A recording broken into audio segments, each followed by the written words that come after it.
আমরা যারা ঘরে বসে থাকি আমাদের মনে একটা ভুল ধারণা তৈরি হয়। মনে হয় যে ভিখারিদের বোধহয় অনেক টাকা ইনকাম।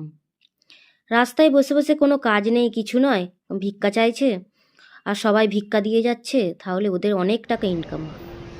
তো আমি যতদিন যাচ্ছি এদের কাছে আমি তো দেখতে পাই তোমাদের মনে হয় যে সারাদিন তো এরা শুয়ে বসে কাটিয়ে দিচ্ছে, ভিক্ষা চাইছে, এদের অনেক টাকা ইনকাম। তোমরা দেখতে পাচ্ছ যে সামনে সবাই পয়সা দিয়ে যাচ্ছে, তাই এদের অনেক টাকা ইনকাম। কিন্তু বিশ্বাস করো, এদের এমন কোনো টাকা ইনকাম নয়।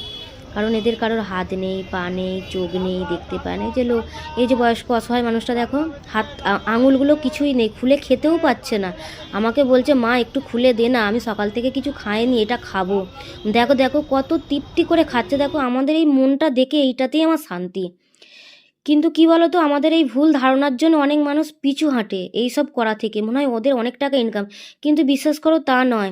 হয়তো তোমার চোখের সামনে মনে হলো দু চারজন পয়সা দিয়ে গেল বলে দেখতে পেলে, দু চারজন কত পয়সা দেবে? 2 টাকা দিক, 4 টাকা দিক, 5 টাকা দিক, আজকে দিলে কালকে তারা পায় না কিছুই।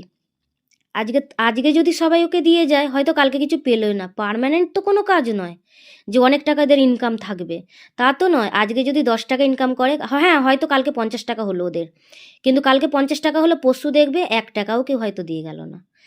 কিন্তু এরা একদমই অসহায়, এরা একদমই অসহায়। মানে আমারও হয়তো এই ধারণাটা ছিল যে এদের অনেক টাকা ইনকাম, শুধু শুধু ওদের বোধহয় হাত পা কেটে বসিয়ে দিয়ে যায় আর এদের এরমভাবে ব্যবসা করে, কিন্তু তা নয় গো।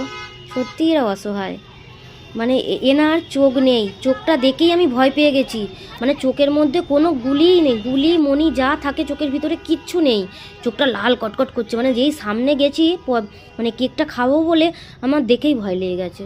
মানে এসব মানুষগুলো দেখে না কি মায়া হয় আমার, যেন ওনাদের ভালোবাসা টানে। আর এই সামান্য একটু একটু জিনিস দিতে পেরে আমি যে এত খুশি, ওনাদের এত আশীর্বাদ, ওনাদের এত ভালোবাসা আমাকে খালি টেনে নিয়ে যায় ওনাদের কাছে। এখনও মনে হচ্ছে যে আমি আবার চলে, কিন্তু আমিও তো একটা সাধারণ মানুষ, সামান্য মানুষ। আমি মেশিনের কাজ করে যেটুখানি মানে কাজ করে রোজগার করি, সংসার চালাই, আর ওনাদের পাশে দাঁড়ানোর চেষ্টা করছি। তো তোমরা যদি আমার পাশে থাকতে চাও, আমাকে একটু সহযোগিতা করো, তাহলে খুব ভালো হবে। তো আমাকে একটু সহযোগিতা তোমরা করো, আমার পাশে একটু থেকো, তাহলে ওনাদের আমি আমি ভালো মতো ব্যবস্থা করতে পারবো, ওনাদের জন্য আরও ভালো কিছু আমি ব্যবস্থা করতে পারবো। তোমরা দয়া করে আমার পাশে একটু থেকো, তাহলে আমি আরও এগোতে পারবো ওদের জন্য।